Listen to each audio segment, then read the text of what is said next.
Some hotels have secrets they don't put in the welcome brochure. This one's was simple. Room 413 doesn't exist. Except it does. And if you check into it, you don't leave.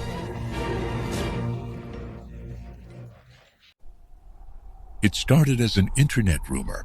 A small hotel chain on the East Coast. Brick building, 3 floors on paper. But guests report seeing lights on the 4th. The elevator sometimes stops on a floor that isn't labeled. Employees deny it. Even the manager insists there is no room 413. But guests keep vanishing. The most recent was a man named Jordan Weller. He was just passing through.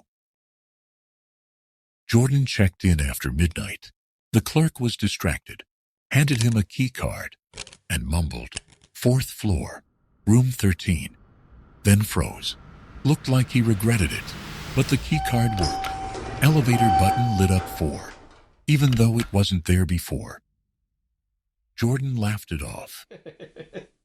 Old building quirks, right? When the elevator doors opened, it wasn't what he expected.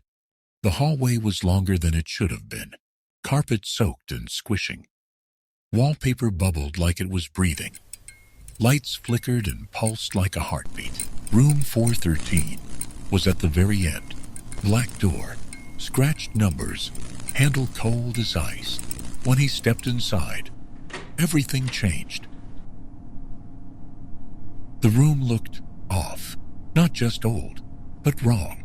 Like it was pretending to be normal. The furniture didn't match.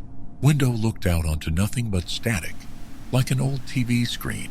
The lamp flickered in Morse code. The bed was made, but something moved under it. Jordan backed away, tried the door. It was gone. Not locked, just not there. He searched for hours. No door, no bathroom, no exit. The mirror showed him, but blinking slower than he was. Then came the knocks. From inside the closet. 3 slow, heavy knocks. He opened it. It was empty, except a hotel journal, torn open, inside. Dozens of names, scratched in with different handwriting, all crossed out, except his, Jordan Weller. His name had just been added. Time passed. He slept, or passed out. It's hard to say. When he woke, the room had changed again. Oh, ceiling lower, bed rotting, carpet squirming like worms underneath. He screamed, punched the walls, and cut his hand open. The room whispered back. You checked in. We never said anything about checking out. He wasn't alone anymore. Shadows gathered in the corners. Faces pressed through the walls. Too flat, too long, and whispering, always whispering. They didn't touch him, just watching and waiting. One night, the door returned. It stood wide open. Beyond it, a hallway of mirrors. Dozens of reflections, none moving like he did. Some smiled, some bled. One of them was screaming, pounding from the inside of the glass. He ran.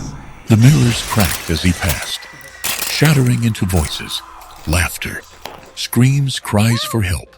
Then blackness.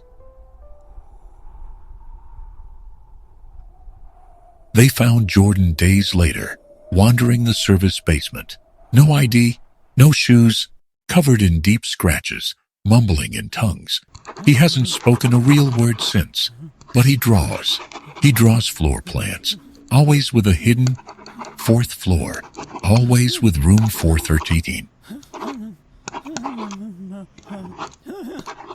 The hotel replaced the elevator, removed all signs of a 4th floor, trained staff to say it never existed.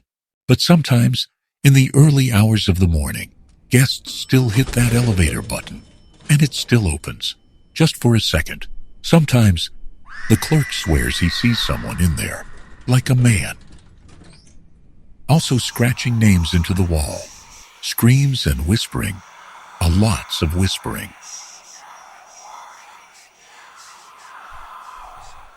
If you ever find yourself on the 4th floor, don't go near room 413, because once it lets you in, It never really lets you go.